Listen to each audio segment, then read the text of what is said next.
했습니다.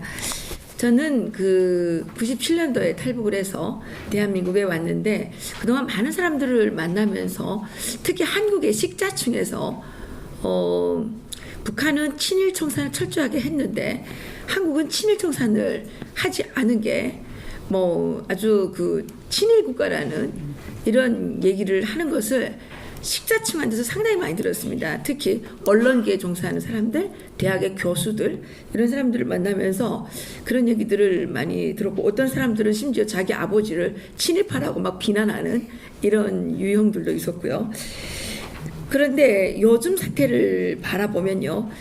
사실 현 정부는 대한민국 역대 정부 가운데서 가장 이념적으로는 공산주의에 치중되어 있고 행태적으로는 그 북한의 김씨 봉건노의 왕조를 추종하는 그런 정권이죠.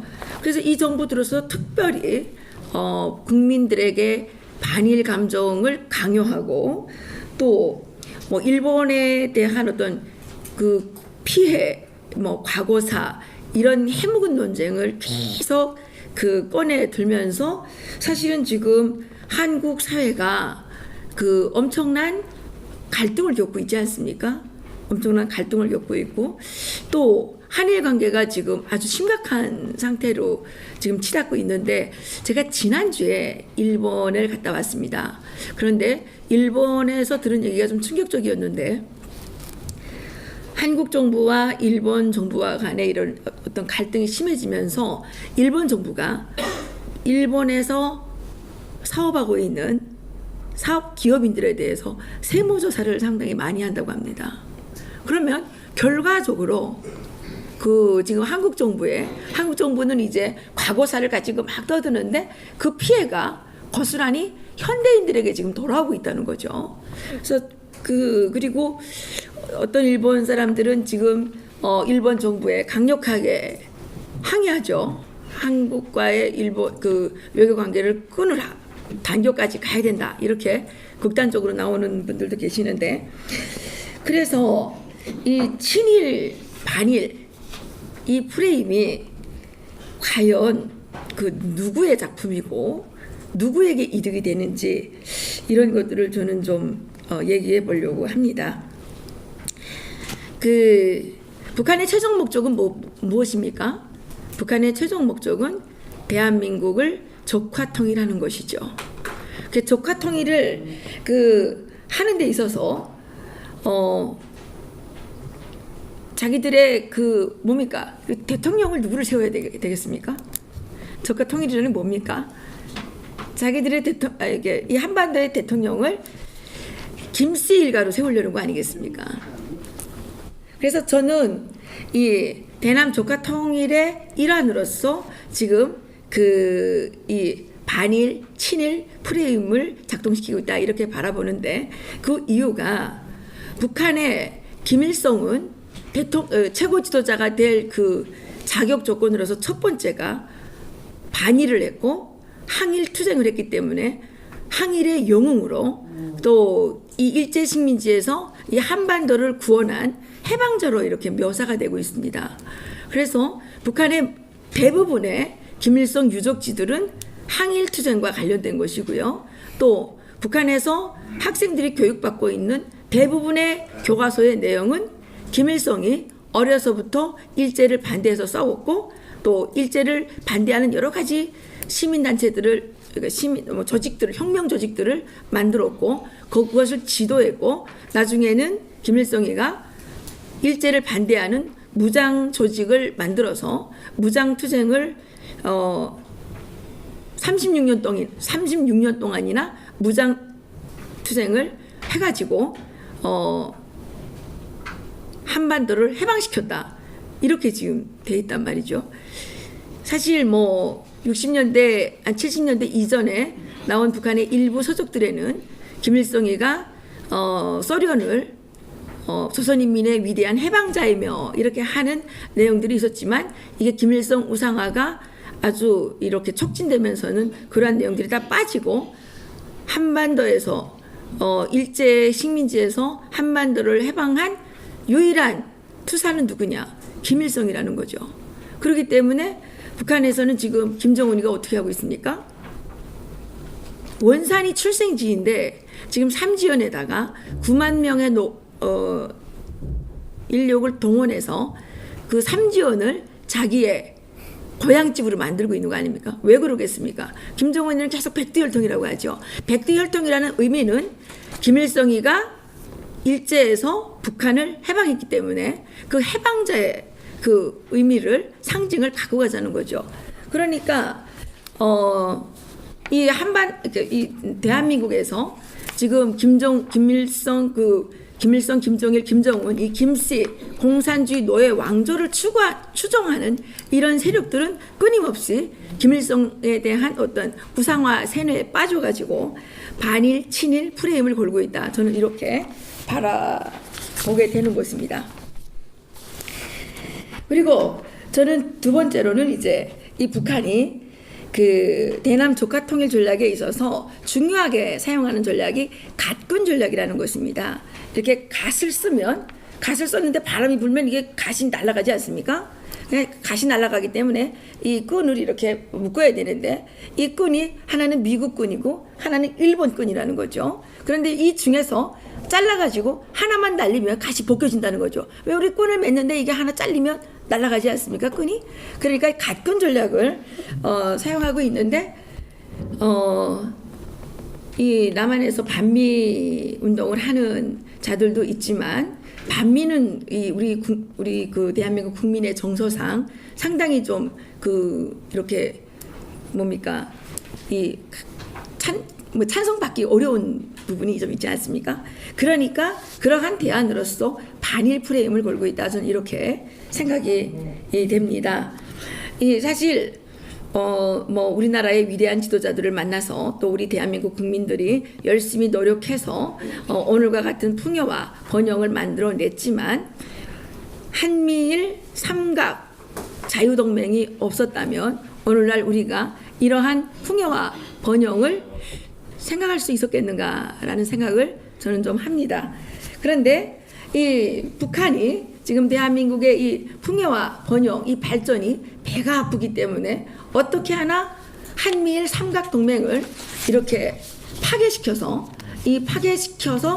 이 대한민국을 깔아앉게 하고 싶은 그 속뜻이 있는 거 아니겠습니까? 그리고 대한민국이 깔아앉아야만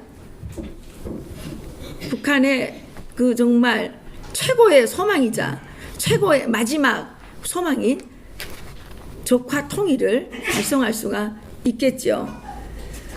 그런데 이러한 북한의 전략에 동조하는 것인지 아니면 끌려가는 것인지 아니면 자기들이 자초해서 가는 것인지 알 수가 없는데 문재인 정권 들어서서 이 친일, 반일 이 프레임이 지금 너무나도 강력하게 작동하고 있다. 이렇게 바라봐 보입니다. 특히 지금 우리나라 전역에 위안부상이 들어서고 있습니다. 아니 기독교 국가, 우리나라가 1000만 이상의 기독교인을 거느리고 있는 그래도 가히 기독교 국가라고 말할 수 있지 않습니까? 이런 나라에 아니 온 천지에 위안부상을 만들어 놓고 거기에 가가지고 그 무슨 동상에다가 뭐 춥다고 뭐 마우라 걸쳐주고 뭐 무슨 옷 갖다 입혀주고 이게 뭐 하는 짓입니까? 정말 너무 어이가 없어가지고 말이 안 나가는데 저는 가끔 일본 대사관 앞을 지나갈 일이 있는데 거기 가게 되면 매일 그것도 기독교 목사라는 인간이 나와가지고 거기에서 선효상 앞에서 데모를 합니다. 그리고 그 데모에는 많은 메인 언론들이 와서 그것을 계속 취재하고 있습니다. 사실 이 위안부 그 선효상을 바라볼 때마다 위안부에 대해서 떠들고 있는 사람들을 바라볼 때마다 저는 탈북자로서 최근에 언론에 나오지 않았습니까? 지금 중국에 1억 500만 달러의 탈북 소녀들을 탈북 여성들을 팔아넘기는 인신매매 시장이 형성되어 있다고 하는데 여기에 대해서 그 자들이 한 번도 입에 올린 적도 없습니다. 9살짜리 소녀가 지금 중국에 팔려가서 이 강제로 성 노예로서 지금 불임을 당하고 있는데 여기에 대해서 과거의 위안부는 지나간 거니까 해결이 안 되는 부분입니다. 이게 우리가 사죄를 받는다고 그 치욕스러운 것을 해결할 수 있겠습니까? 지나간 일입니다.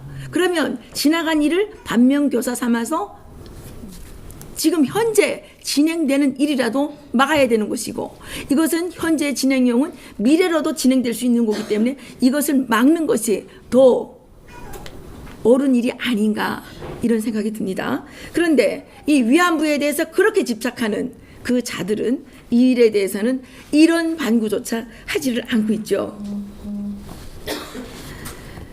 그리고 또 강제징용병, 또 동상도 또 만든다 그러죠. 얘네들은 북한을 닮아서 그러는지 왜 이렇게 동상 만드는 걸 좋아해요? 북한에 4만 개가 넘는 김일성 동상이 있습니다. 북한 주민들은 그 동상 만드느라고 굶어 죽게 된 겁니다. 근데 우리나라는 지금 이 동상 만드는데 지금 그 자기 돈으로 만들겠습니까? 국가 예산으로 만드는 거 아닙니까? 국가 예산은 뭡니까? 우리들이 낸 세금입니다. 그런데 대한민국 국민들은 바보입니까? 여기에 대해서 왜 내 세금 쓰지 말라고 왜 말을 못합니까? 저는 이런 부분들이 너무 안타깝게 생각이 됩니다. 어쩌면 현재 상황은 북한이 요구하는 일본이라는 각군이 이미 떨어져 나가 있는 상황이 아닌가. 또 그리고 한미 관계를 악화시켜서 지금 현재 문재인 대통령은 어떻게 되었습니까? 왕따입니다. 국제 왕따입니다. 요즘에 그 싱가포르에서 뭐 진행된 한미 이 국방장관 회의에도 못 갔더라고요, 우리나라 대표가. 또 이번에 G20 거기 가는 것도 오지 말라 그래가지고 지금 안 만나겠다 그래가지고 이렇게 돼 있는 상황입니다. 국제 왕따입니다. 오직 소통하기를 바라는 김정은도 지금 청와대 삽살개 뭐 무슨 ICBM 쏘면 뭐 불고기가 된다 그러면서 아주 이렇게 지금 내치고 있는 상황 아닙니까? 누가 자초했습니까? 문재인 스스로가 자초한 것이죠. 그래서 저는 문재인이야말로 지금 친일 역적이다, 이렇게 생각이 됩니다. 왜냐? 문재인은 지금 일본의 최대 서망이었죠. 대동아 공영권 시대를 문재인이가 열어주고 있는 거 아닌가. 이게 좀 결과상의 친일 행위가 아닌가, 이런 생각이 든다는 거죠. 어쩌면 지금 현 시국이 카츠라 테프트 조약이 밀약이 되었던 그때 상황하고 여러분 비슷하게 느껴지지는 않습니까? 정말 자신의 머리, 국가를 경영한다는 것은 자신의 머리에서 나온 그 어떤 전략을 가지고 자신의 자국의 이익과 또 자국민의 안전과 어떤 자국을 위한 외교 정책을 해야 되는 거 아닙니까? 그런데 북한에 의해서 계획되고 북한에 의해서 조종되고 북한을 위한 뜻이 보이는 외교 정책을 실행하는 것이 현 문재인 정권의 정말 실책이자 현 주소이다. 저는 이렇게 바라보면서 이런 것이야말로 경제를 파탄시켜서 국민을 도탄해들게 하고 대한민국의 국가 이익에 심각한 피해를 입히고 있는 반역의 결과다, 이렇게 말씀드리고 싶습니다. 세 번째로는 왜 이렇게 친일 반미, 친일 반일 이 프레임에 빠져 있느냐, 저는 이렇게 생각합니다. 이 자들은 한 번도 제대로 일을 해본 적이 없기 때문에 국가 경영 능력이 전무합니다. 어떻게 집권한 지 2년도 안 되는 사이에 나라를 이렇게까지 망가뜨릴 수 있냐는 거죠. 그리고 대부분이 북한의 대남 적화 통일을 위해서 파견된 공작원들에 의해서 교육을 받고 그들의 지령에 의해서 움직여왔던 세력들 아닙니까? 이런 세력들이 무지와 무능력을 감추기 위해서 오직 할 수 있는 것은 과거사 들추기, 또 전 정권의 허물을 들춰내면서 계속 그걸 가지고 프로파간다를 해서 그로부터 오는 반사 이익을 추구하기 위한 것이 반일 친일 프레임이 아닌가, 프레임의 사용이 아닌가, 저는 이렇게 좀 생각이 됩니다. 제가 너무 억지 주장을 하고 있는지는 모르겠지만 저는 그렇게 바라봐 보입니다. 국가의 경영권을 따낸 거죠. 국가의 경영권을 따냈으면 어떻게 하나? 혁신을 해서 국민들을 행복하게 만들고 경제를 발전시키고 국가를 더 이렇게 더 발전시켜 번영하게 만들어야 되는 거 아닙니까? 그런데 이 사람들은 지금 뭐 합니까? 지금 또 속보가 나왔는데 또 우리나라에서 또 저 부산인가? 거기서 배가 또 하나 또 침몰해가지고 3명이 또 죽었답니다. 헝가리에서도 죽었는데 이 정권은 어떻게 자국계 나면 뭘 죽는다는 소리만 나옵니까?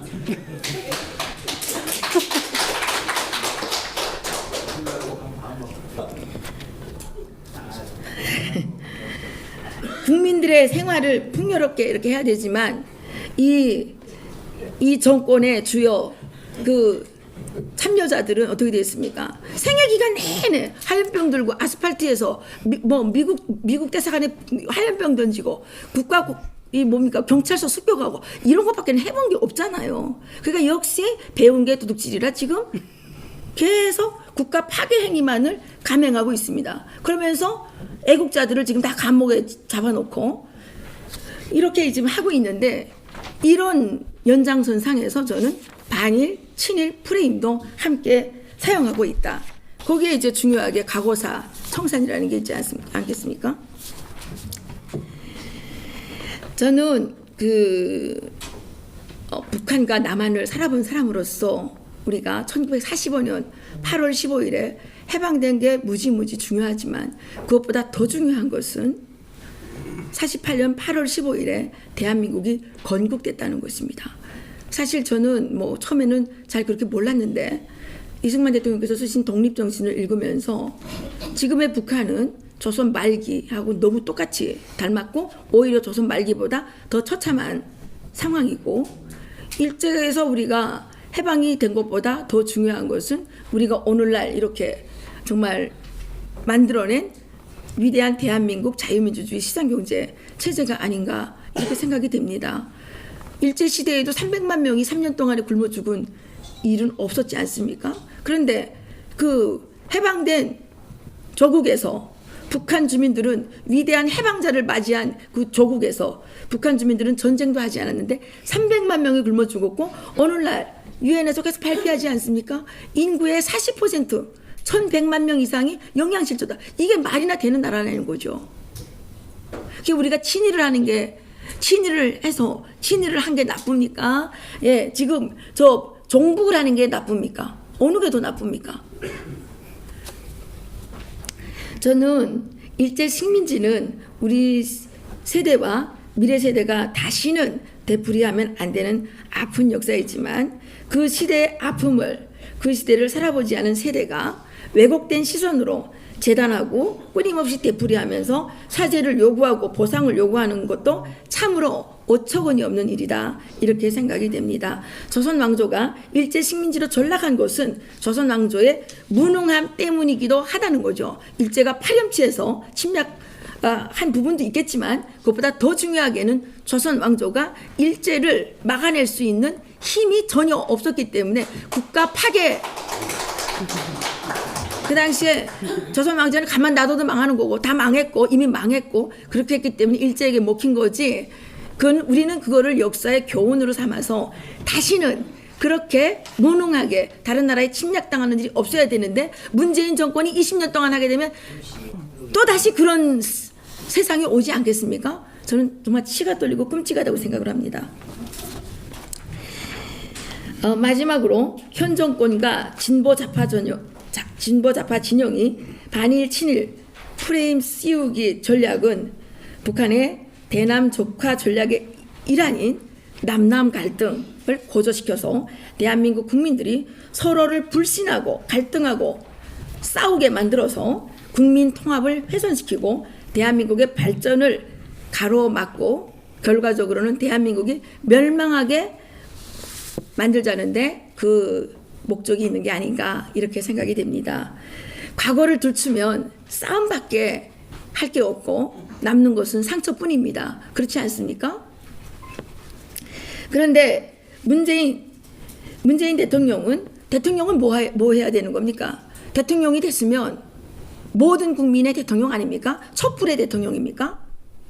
좌파의 대통령입니까? 좌파의 대통령을 하겠으면 좌파 사람들한테만 세금을 받아야죠. 그럼 우리 세금은 반납해야죠. 안 그렇습니까? 우리가 왜 세금 냅니까? 우리 대통령이라고 말하기 때문에 세금 내는 거 아닙니까? 우리한테 세금 받으면서 촛불편만 들고 좌파편만 둔다면 우리 대통령이 절대로 아닌 거죠. 그 국민 통합을 앞장서서 해야 될 이런 대통령께서 자기의 직분을 망각하고 적폐청산, 과거사 청산 이런 것만 국정의 중요 과제로 내세우면서 국민을 갈등시키고 국민들이 싸우게 하고 국가의 발전에 아주 이 정말 심각한 이 위협을 철회한다는 것은 대통령 자격이 없다는 거죠. 맞습니다. 네, 정리하네. 그리고 아까도 말씀드렸지만 그토록 위안부 할머니들을 불쌍하게 생각하신다면 지금 현재 중국에서 정말 탈북했다는 그 하나의 이유만으로 오온데 팔려다니면서 성노예로 살아가고 있는 수십만의 북한 여성들을 구출해 주는 게 더 인도주의적 아니겠습니까? 예. 저는 이 반일, 친일, 이 프레임 씌우기 이 훌륭한 세미나를 마련해 주신 우리 현진권 원장님께 감사를 드립니다. 그리고 우리가 이 종북 좌파 세력들 북한의 대남 조카 통일을 위해서 압력하고 있는 이 세력들의 이 프로파간다를 이겨내고 반드시 대한민국 국민들을 하나로 묶어서 우리는 한미일 자유동맹을 확실하게 지켜내고 이 힘을 가지고 대한민국을 정말 통일시켜서 북한 주민들도 우리들과 똑같이 풍요와 번영을 누릴 수 있도록 해야 된다고 생각하면서 말씀 마치겠습니다. 감사합니다.